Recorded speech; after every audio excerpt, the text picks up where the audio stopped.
Welcome to Savvy Business, Life Unscripted, with your host, Christina Rivera, where our guests share their wisdom and valuable business tips, empowering our audience to expand their personal potential. Hi, Susannah Baldwin. Welcome to Savvy Broadcasting, Life Unscripted. I'm so grateful to have you here this wonderful evening. How are you? I'm very good, and it's a pleasure to be here. Oh my gosh, you betcha. I'm grateful to have you here. We're going to talk something about very interesting that you love and are up to speed in as an expert, and that is language and power, and your book, Women, Language, and Power, and how we can combine that all for women to reach their fullest potential, because it all starts with communication. I remember many years ago, a speaker had told me that people don't understand that everyone's a speaker, no matter who you are. Your message on your voice machine, when we had those, was actually your communication to the world when they called into your house. Absolutely. You're communicating all the time. That's what I always say to my clients. You don't have to wait until you're giving a formal presentation to feel like you're getting your message across and having an impact on people. So absolutely agree. Yeah. And so what was your impetus for writing your book in particular? When I became a leadership coach, I specialized in communication because I was also a speech coach before I became a leadership coach. And having the word communication in my title all of a sudden brought me an onslaught of women who were being told by their managers that they were not going to progress to the more senior levels of leadership because of, or they were being held back because of a lack of communication skills, or what is often called executive presence. So typically what they would be told is they weren't assertive enough. They didn't speak up enough. They weren't decisive enough. They couldn't command a room. They couldn't influence people enough. And it's true that when you get into leadership, if your competence is only so good, you've got to master communication skills. But when I could begin to see the mistakes that women were making over and over and over again, I realized I have to talk to women about this subject. And I also realized from doing a lot of research that women are socialized to speak in ways that undermine their power. We're socialized from the time we're little to be nice and to be quiet.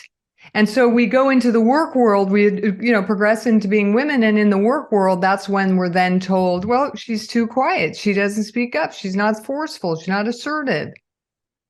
So I wrote a book to talk to women about literally what is that socialization process? How can we work against it? How can we integrate other styles of speaking and find our really full voice? Ooh, you've hit on so many amazing points. What's interesting, I was literally told, I was 21 years old, and I remember this moment. I was sitting at a table with all my older cousins and aunts, and we rarely saw them. And they started talking about something adult. I don't remember what it was. I was 21. And my mom, I spoke my opinion on the subject, and I don't even know what the subject was, but my mom said, kids are supposed to be seen, aren't they? Not heard. And I felt humiliated because I thought, wow, I shouldn't have spoken up. And I was like, some of my cousins were like, hey, don't worry about it. Don't worry about it. But that translates later on to your work life, your personal life, building relationships with, dating and such. You begin to feel like, well, if I'm going to be a respectable gal, I shouldn't be too aggressive or speak my mind too much.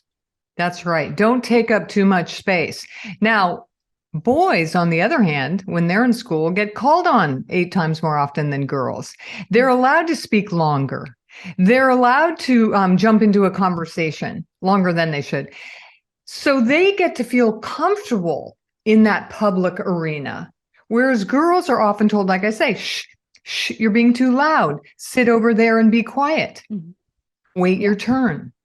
And so to ask women to all of a sudden at a certain point in their career, just pipe up, just take up space, command the room, speak in ways that are more authoritative as opposed to collaborative, which is a way we've been socialized to speak, very difficult.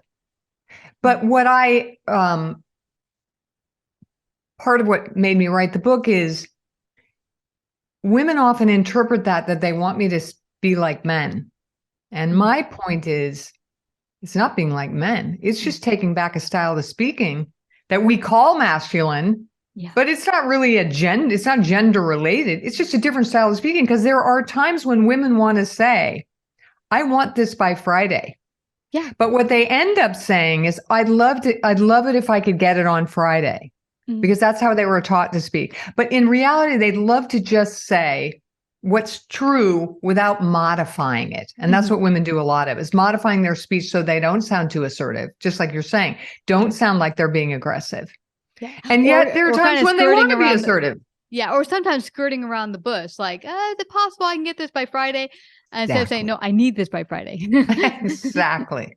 That is right. And once you give women back that's what I call using a full spectrum of language. And some of the most successful women in business have learned to toggle back and forth between that authoritative style, which is, I need this by Friday, to, it'd be great. You think we could get it by Friday? It's that combination that actually makes them so successful. This is interesting to me. I'm glad that we're hitting this on all fronts, because I had entered into a management position many years ago at this company. They hired me on. It was my first management position. And I was putting on that persona, and I quite literally was putting it on, this kind of, I'm tough. And I'd go into the boardroom, and I remember being told, she's a bitch. And I was like, well, this is how you have to do it. You have to be loud and abrasive. And the other women didn't like it, and some of the guys were like, what's your problem? And it wasn't, that style wasn't working. It was a put on, and it wasn't really my authentic communication voice. It was kind of like, this is what I got to do to be taken seriously. That's right. And what women, I have a client right now who told a similar story. What happens then is they decide, if this is what I have to do, I don't want to do it. And that's where we lose women. That's where they sort of give up on their ambition and say, look, I just want a good job. I want meaningful work. I don't have to get a title or move up, especially if it requires me to be something that I'm not. So let's go deeper into what it looks like, how you can work in a corporate setting or business setting and be not abrasive like I was at that point, but speak in a way that commands authority. Is there a way? Is your body language? Is it the words you use? Is it all of the whole package? What does it look like? The first and most important thing is that you're making conscious choices. You're making choices about what you're saying. So yes, largely women have been taught to modify their language. They undermine. They'll say, undermining means, I've only been here 6 months. I know I've only been here 6 months, but I think. Or they'll hedge.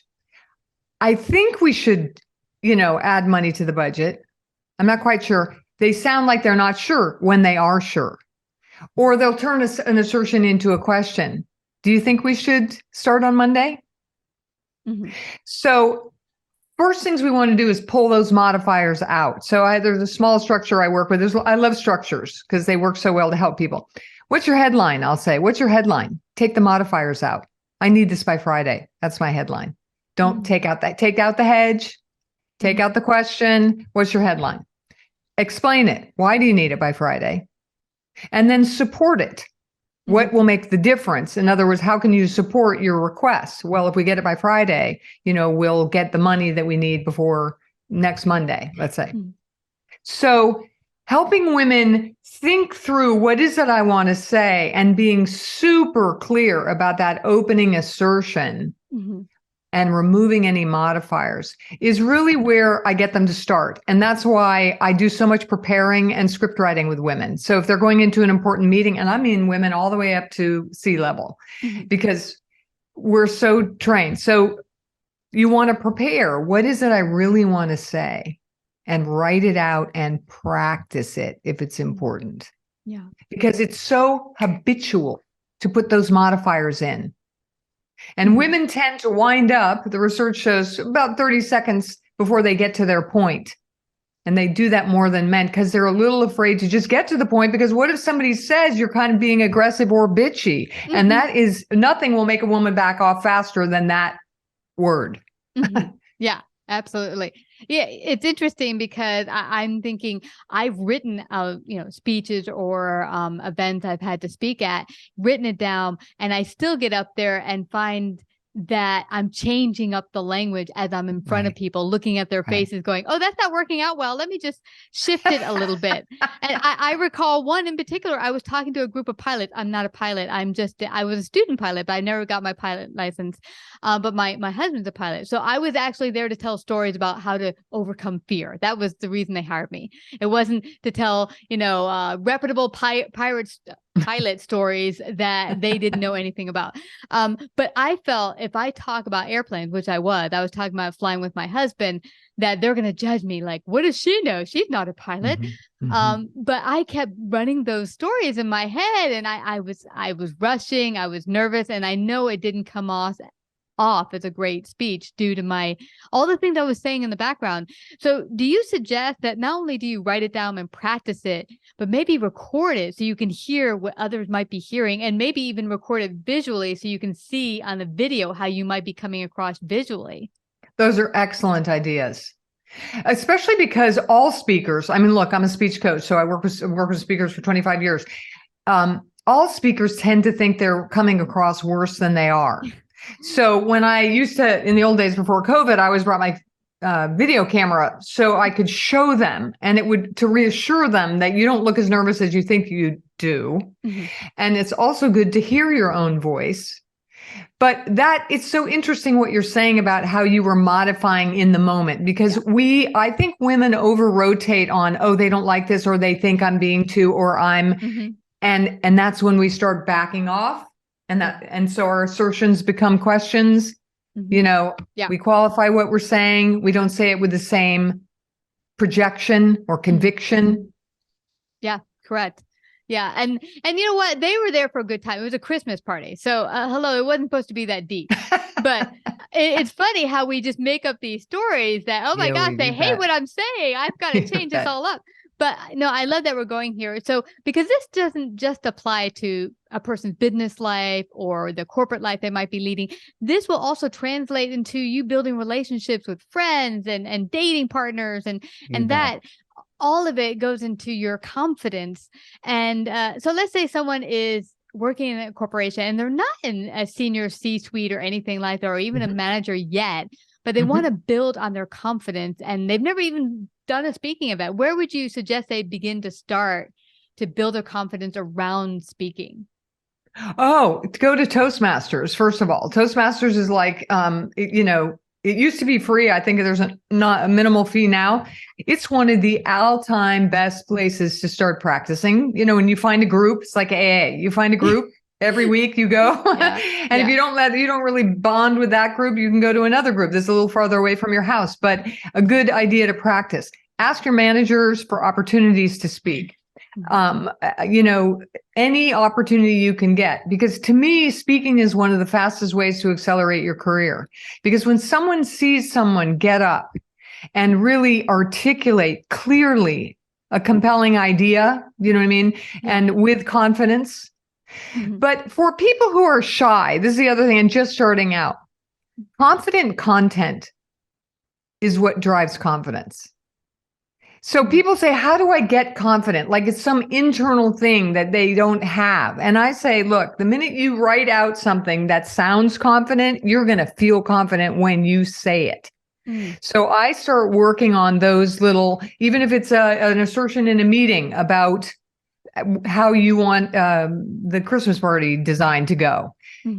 If you write it out and it's clear, like I say, the headline, explain, support, maybe some examples, you're going to feel better when you deliver it, and that will build over time. So I don't think confidence necessarily comes from the inside. It often comes from the content you've got, and that takes preparation and practice. Boom. I like that you say that the preparation and practice makes for the confidence. A number of years ago in high school, I had competed to be a first violinist in this upcoming thing they were having. So you had to go up there, you had to do a little piece of it. And I did not practice. I had a teacher at the time, a violin teacher, and I just skirted on the practicing. I went up there. It was a horrid mess. I walked off with my tail between my legs going, oh my gosh, that was horrible. And my teacher said, what did you expect? You did not practice, did you? Mm-hmm. I'm like, Mm-hmm. no, not really. And she's like, well, that's what you get. You don't practice, you get not confident, you get a horrible mess. And so what I'm getting here is I think some people think if I just, can sway my stuff around, that shows I'm confident. No, it's that when you know the material so well backwards and forwards, that will bring confidence because you won't be uncomfortable. Like, what do I say next? Do I know the material? You'll know it backwards and forwards. Yeah, I've been a speaker 25 years publicly. I mean, where I've been standing on stages, people would be shocked to know how much I practiced. However, there's the right way to practice. So people, what they think practicing is typically memorizing the script. Mm-hmm. Bad way to practice, because then when you're delivering, you're kind of in your head. You're not connecting to the audience. So the best way to practice is to take that script, break it up into bullet points. So you take a paragraph and you turn it into 4 bullet points. So you know where you're going, but you don't have to memorize every word. I know to say women are socialized to speak in ways that undermines their power. And then what's the next bullet point? Oh, it's so instead of saying this, they say that. I know the script, but not word for word, because I really, and then I do it in the car, in the swimming pool. I walk around my house and practice it. So I know the flow and I feel like I'm on solid ground, because basically the first couple of minutes are what either get people going on the right track or throw them off completely. Yeah. Yeah. I like that you say there's a good way and a bad way to practice, because I used to, when I first started my podcast, now it's 11 years ago, but I used to get nervous, have to run to the bathroom. I get so nervous. I would write out every word for the upcoming show. And then I would be down here reading it and sweating. And I find that it was very uncomfortable. I wasn't having a good time. And then I started to just write keywords, or like you said, topics or keywords or bullet points. And then just connecting with the person, paying attention to them, talking to them and listening to what they had to say, it would kind of naturally flow. And I wasn't like, what do I say next? Instead, you're just listening. I noticed that about you right away. And so the quality of your voice, the inflection, the conviction when you're speaking is all alive and interesting and engaging. When people are reading a script, I mean, once we got to Zoom, now people just paste their notes that they memorize right on their computer screen. And it is flat and boring and unengaging. Yeah. You've got a lot of life in your voice because you're not doing that. So absolutely. Yeah. Well, it's scary, but it takes practice. Yeah. Yeah. It takes practice. Like we just said, but it's not like forever. What I find is that I think within the year of dropping the reading word for word and then realizing I'm talking to a human being here. And when you're up there, even on a stage or you're in a boardroom, these are real people. They don't want you to fail. They want you to succeed. They're there. We're all here together in this boardroom or in this audience. So, just have a good time, look at them in their eyes and let's all connect and enjoy this moment. I also feel people don't give themselves permission to say, oh, wait a minute, I just got lost. Oh, just lost my train of thought. Give me a minute. Yeah. Catch it up and then go. Because you know what? The audience doesn't care. Like you say, they want you to win. They want you to do a good job. So if you're in your mind freaking out because you don't remember what next, just stop. Yeah. And say, give me a minute. I think I just lost my place. And they will. They'll look at their email or something. And then you'll say, oh, I got it. And you're back on track. Yeah. That's where I was. That's where I was. Yeah. Yeah. I remember many years ago, I was in a meeting and I did just that. I made some sort of joke and then, we're all back on target. Let's go. Yeah. But yeah. And I think people appreciate that when you're just straight up instead of when you're trying to pretend it didn't happen. It makes it worse. It's almost like you fall and then you just keep falling. It's like, just acknowledge it. Right. And let's just keep going. That's right. I tend to pause a lot, which I've done here. I put my head down and I kind of think, and people have learned, over time, they figure out, oh, the first time a friend of mine just the other day said, I thought you were having a stroke because you didn't talk for so long. And I'm just so comfortable with kind of putting my head down and just thinking, but people feel such pressure. And like you say, we're just people. And so bring your notes or bring your bullet points, practice out loud, and then put it down and go. And just know that if you lose your way, you're going to be okay. It really is going to be okay. And you mentioned an important part. It's okay to pause.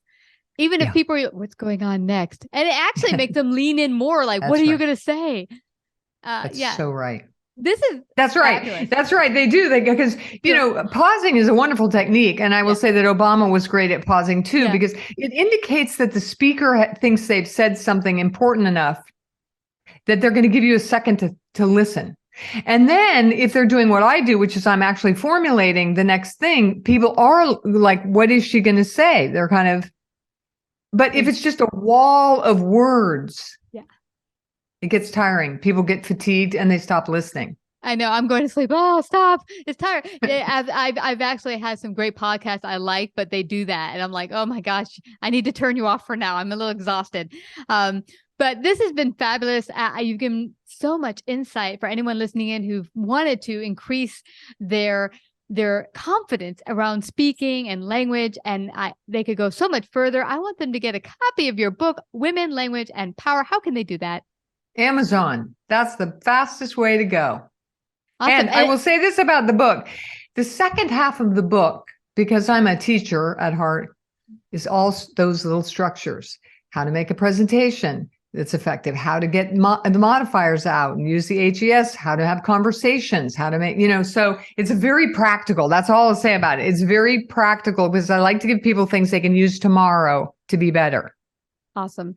And I see your website here, SusannahBaldwin.com, correct? That's correct. All right. I'll spell it for everyone who's listening in. SUSANNAH, and then the last name, BALDWIN.com. Thank you so much, Susannah, for coming today to share your great wisdom. It's been an absolute pleasure, Christina. Have a good night. You too. Like, subscribe, and share this episode.